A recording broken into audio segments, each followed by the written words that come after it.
Listen, we don't have a problem with Lizzo. Wonderful performer. But if you expect us not to point out that her ass is so fat every couch she sits on becomes a chair, well, then you were talking to the wrong muchacho. Hello, and welcome to the only show that points out that on average, a person who eats fast food also eats about 12 pubic hairs a year. Here on the Peter Pod Network! Season 2! Because your theory is we're going to go down there and have a donkey barbecue and I'm going to furnish the ass, right? You are not. You don't know where that's been. Hello, and welcome back to the 22nd episode of Season 2 of the Peter Pod Network. I am Peter Bod, he's Will in the back, and this week's mascot, the ladies of Houston, Texas, aka the only group of people in the country to see a 128% increase in syphilis cases, because apparently being one of the top 5 fattest cities in the country wasn't enough. That's right, we are back with another parental discretion advised episode, and this week we are talking about Manchester's Mayor Joyce Craig has announced that she'll be running for New Hampshire governor. And if her track record of success in Manchester is any indication of how she'd do as governor of the Granite State, well, dear God, please don't let her win. I'm sure she's a lovely lady, but if the story of Manchester was a retelling of the movie Finding Nemo, she'd be Dory. Manchester's newest magic actor we spoke of last week, Elise Poyer, has been found alive, and every man in the state of New Hampshire is officially on notice, because you do not fuck with a woman that's that good at faking her own death. A Milford, New Hampshire man brought a screwdriver to a gunfight in Massachusetts, and lost.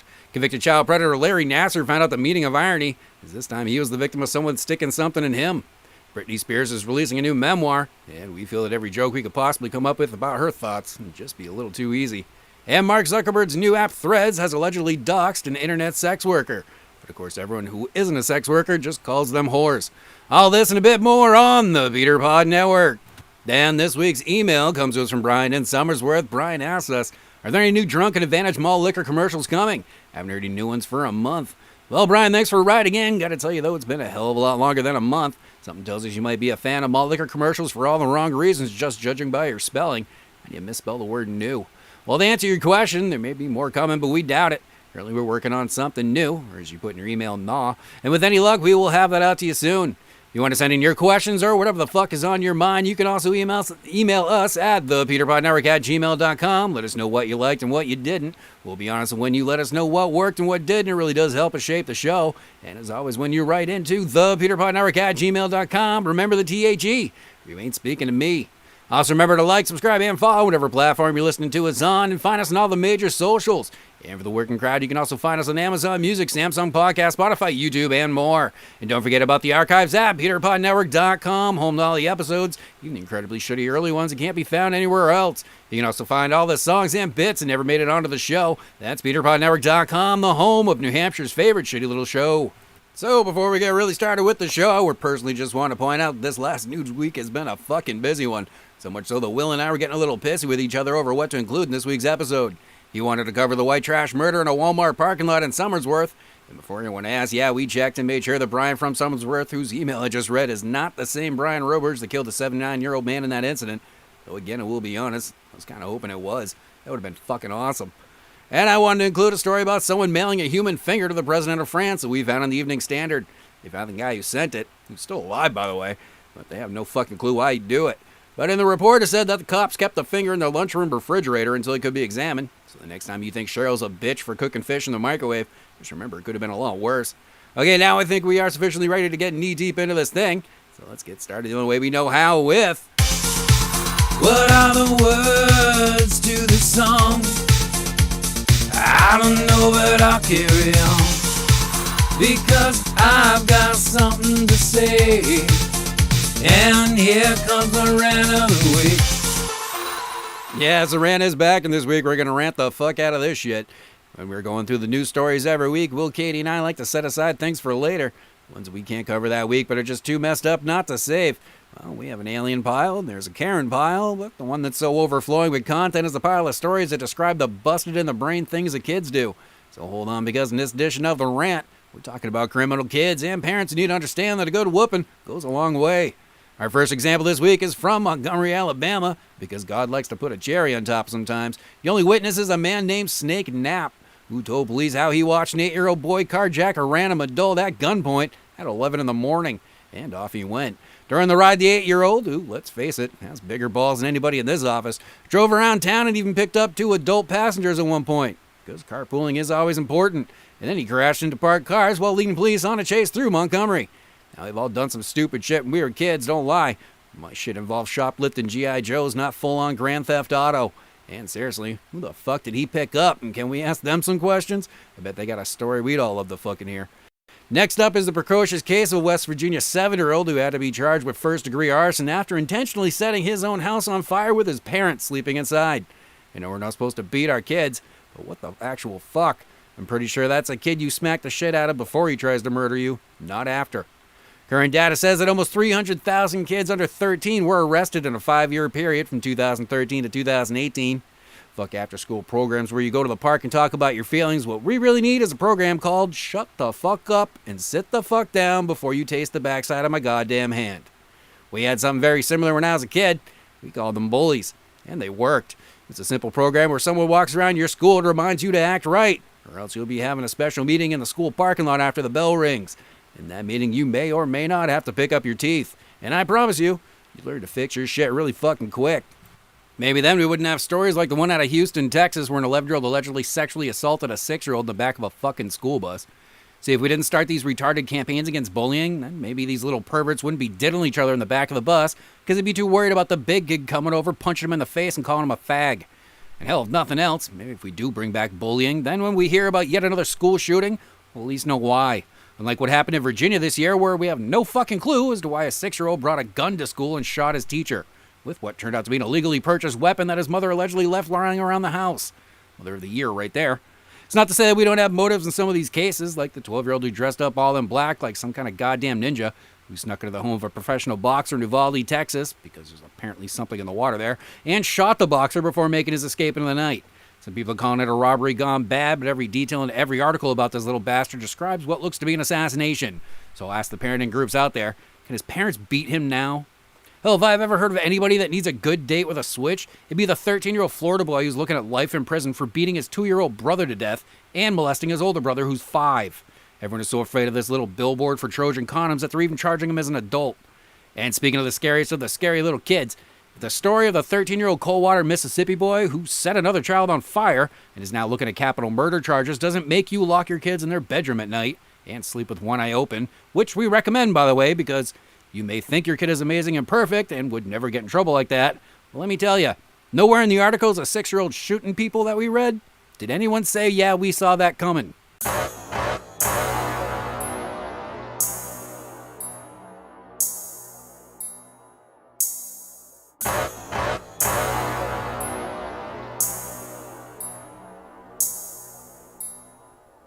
We're some white boys from New Hampshire. We ain't telling no lies. We like raisins on our oatmeal. We cried the queen died.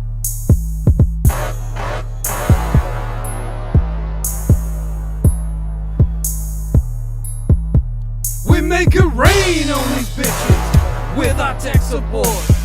You may bring a diamond ring, but can you fix a phone? Because we're Caucasian gangsters, so don't come around my block. We might only have a paintball gun that we say is a Glock. We got homies on retainer, lawyers that get paid. So when you say that baby's mine, they say, you don't know where that's been.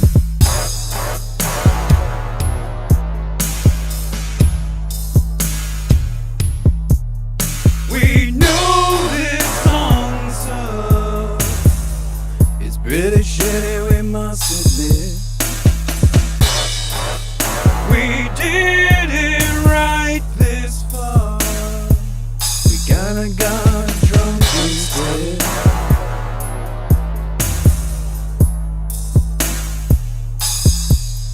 But the joke's on you,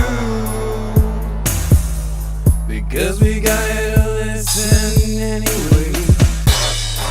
But we're still going to try to sell it, because we're spoiled white kids.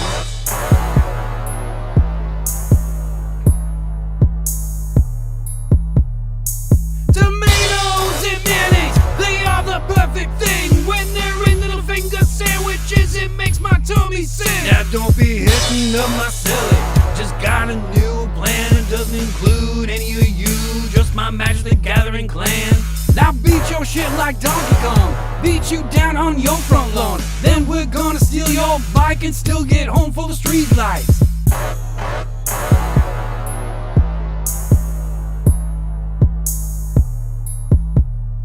We know this song sucks. It's pretty shitty, we must admit. We didn't write this far. We kinda got drunk instead.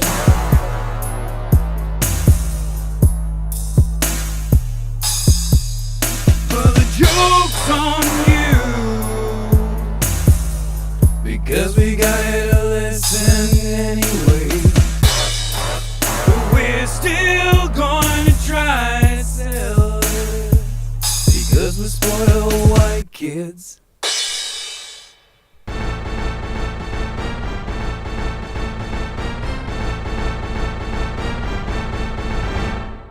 Coming to you live from the Peter Pod News Station's world-famous Stage 5. Join our host in discovering what makes you tick, New Hampshire. Is your neighbor secretly running a Taiwanese brothel out of his basement? He is. Are they open when I get off work tonight? They are. Do we know if they accept checks? They do. Can someone call my wife and let her know I'll be late? On it. This is the PPN News. Welcome back to New Hampshire's favorite shitty little news show. New Hampshire's newest magician, who performed one hell of a disappearing act by jumping into the Merrimack River 2 weeks ago in an effort to evade police and sheriff's deputies, and frankly who everyone assumed was a bloated corpse after an extensive days-long search, has miraculously been found alive and in police custody tonight. That's right, Elise Poirier, also known as Manchester's favorite river rat, can now call herself a Manchester legend. As the story goes, the amazing Elise, as we're calling her in the office, was talking to authorities near the Granite Street Bridge. When the cops mentioned those pesky warrants she has, well, that's when our girl beat feet and jumped into the river and floated south. And to quote one witness, Juan Delgado Martinez Villalobos, that's nothing. Back home we call that the bus. You can bet your ass that the PPN News team will be following this story. A Milford, New Hampshire man was placed under arrest in Massachusetts on July 15th after proving that stupid is easy. 39-year-old John Ernst was pulled over in the town of Rochester, Massachusetts for going 60 miles an hour in a 35 zone, crossing the center line, and came about a dick's hair's width away from crashing into a police cruiser head-on. So yeah, he was pretty fucked up. When police attempted to get his possibly drunk ass out of the vehicle, Ernst became pretty stupid pretty fast, as he pulled out a screwdriver and had to be immediately wrestled to the ground by the cops and restrained. While it can be said that John Ernst is a fucking moron, he's also incredibly lucky he wasn't shot in the face when he refused to follow police commands to take his hands out of his pockets while he searched for the weapon. Also tonight, Manchester Mayor and all-around useless politician Joyce Craig has announced that she'll be running for governor of New Hampshire this election cycle. And early critics are quick to point out that if she thinks her tenure as mayor of the Queen City was a success, then the rest of the state is fucked if she wins. Your very own PPN News team went out and about in the city of Manchester to find out what its citizens had to say as the thought of Mayor Craig winning the governorship. And most of the people we asked seemed more surprised that she was still the mayor. I thought she died a few years ago, one passerby stated, who pointed out that she can't think of a single thing she's done for the city other than make it nicer for people who enjoy human shit on the sidewalks outside of City Hall. Well, another we spoke to simply said, there was one time where I wanted to contact her office and thank her for the free concert in Veterans Park. Then I realized my phone had been stolen by a meth monster who lives in that park.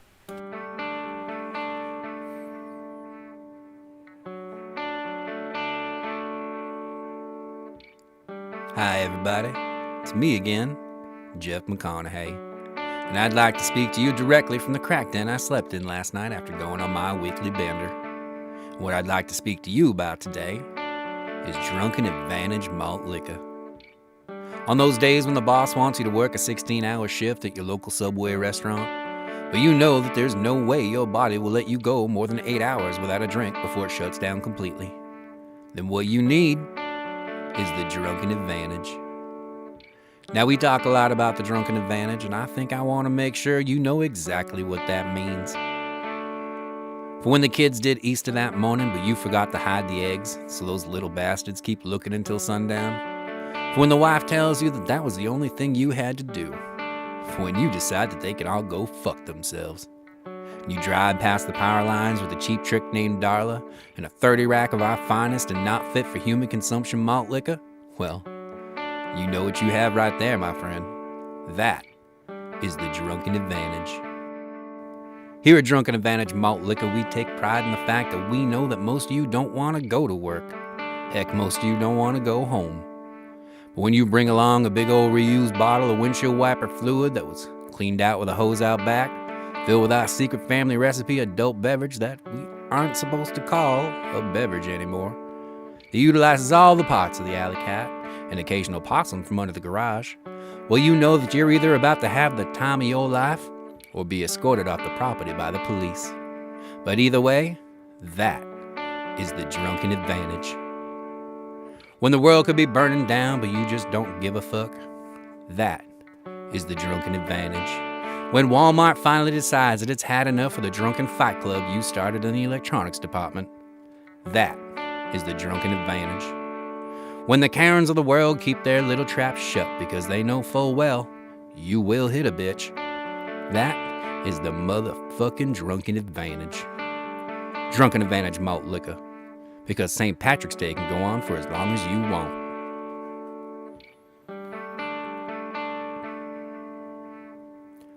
Drunken Advantage Malt Liquor, the only malt liquor to promote blindness.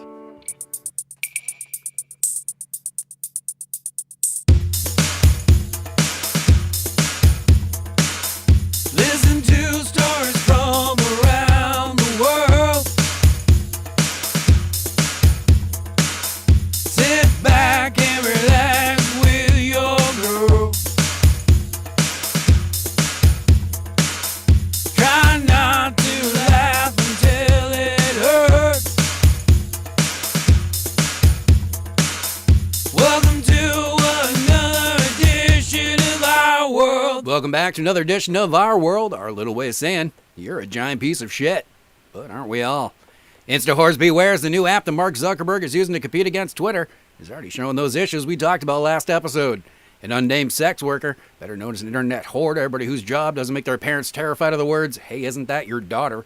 is posting on social media that the new app has changed her profile name, which used to be her alias, to her real name, letting the world know exactly who she is, and causing more than a few people, including us, to laugh our fool asses off.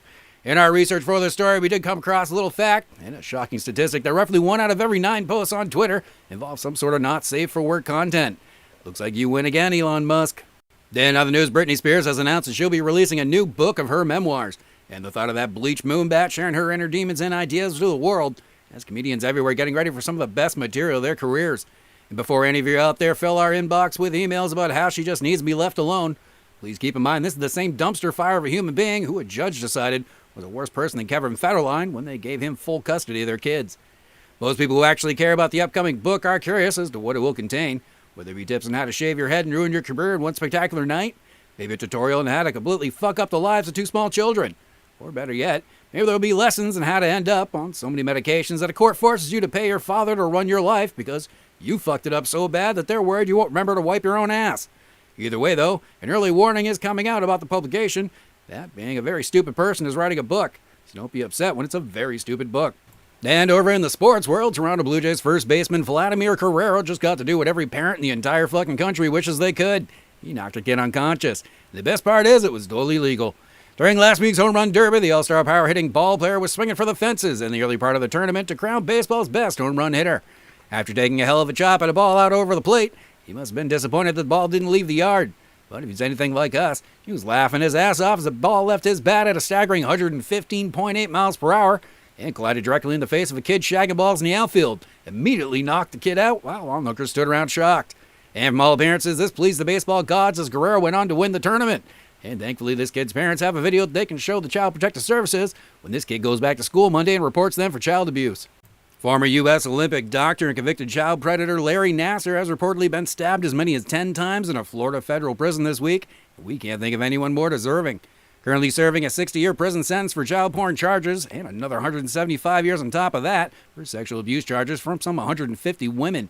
Nassar would most likely be dead if not for the quick actions of the corrections officers on the scene, prompting many to ask, why? Can't we assume that there aren't a whole lot of people out there who would be sad that this pederass was given the old jailhouse hello? And seriously, once you find all the people who are sad that a kitty diddler ass died, lock them up too. Ottersfield could always use more residents. And lastly tonight, it's being reported in nearly every publication around the world this week that the Netherlands have chosen its contestant for the Miss Universe pageant. And this year's winning woman used to be a dude. That's right, and what has to be a political/social statement, the Netherlands has chosen transsexual Ricky Valeria Cole as this year's winner, which of course brings back the old joke about men being better than women at everything, including being a woman. And we say that this has to be a political or social statement because after seeing the rest of the contestants, well, they picked the only woman who doesn't look like a woman.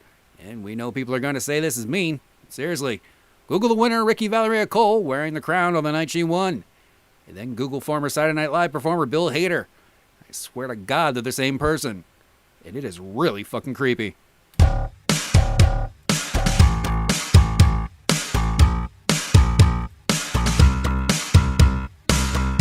It's the thing that makes me smile.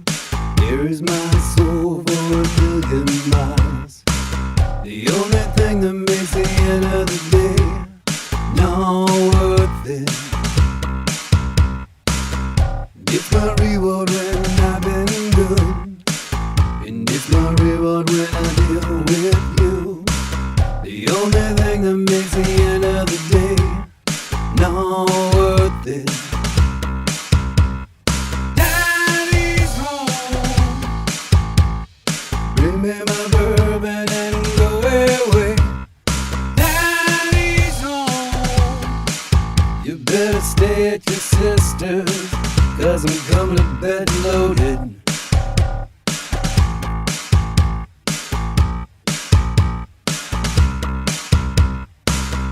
While I deal with the mess at work, I hear my wife tell me how I'm a jerk. The only thing that makes the end of the day not worth it. On the weekends I see my son, who wears dress and sings Beyonce songs. The only thing that makes the end of the day not worth it. Daddy's home. Bring me my bourbon and go away. Daddy's home. You better stay at your sister's, 'cause I'm coming to bed loaded.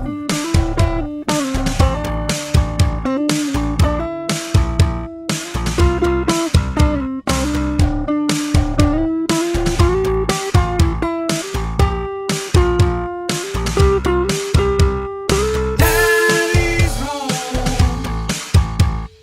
Bring me my bourbon and go away. Daddy's home. You better stay at your sister's, 'cause I'm coming to bed loaded. It's the thing that makes me smile. Here is my soul for 1,000,000 miles. The only thing that makes the end of the day not worth it. It's my reward when I've been good, and it's my reward when I deal with you. The only thing that makes the end of the day not worth it. And that is it for episode 22 of the second season of the Peter Pod Network. Be sure to check back in next week as we go a little too far covering the news. We bring you that unique perspective that can only come from the Peter Pod Network. Make sure to hit those like, subscribe, and follow buttons on whatever platform you're listening to us on. And find us on all the major socials. And if you're trying to listen to us at work, you can also find us on Amazon Music, Samsung Podcast, Spotify, YouTube, Podcast Index, and more. Find the archives as always at peterpodnetwork.com, the home of all things juvenile and strange. And you can contact us at thepeternetwork@gmail.com. Send in your questions and get a response back that'll make you wonder why you wrote in the first place. So for Will in the back, I am Peter Pod, and this week's mascot, the ladies of Houston, Texas, aka the new reason why I don't trust any of you bitches. Have a great week, and we'll talk to you next Monday, only on the Peter Pod Network.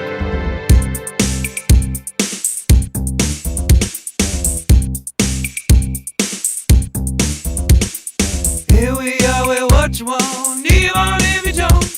I've already had too much to drink, and I might be a little stoned. They're ready to be stupefied by a story about your mom. And maybe you'll realize that we just don't give a fuck.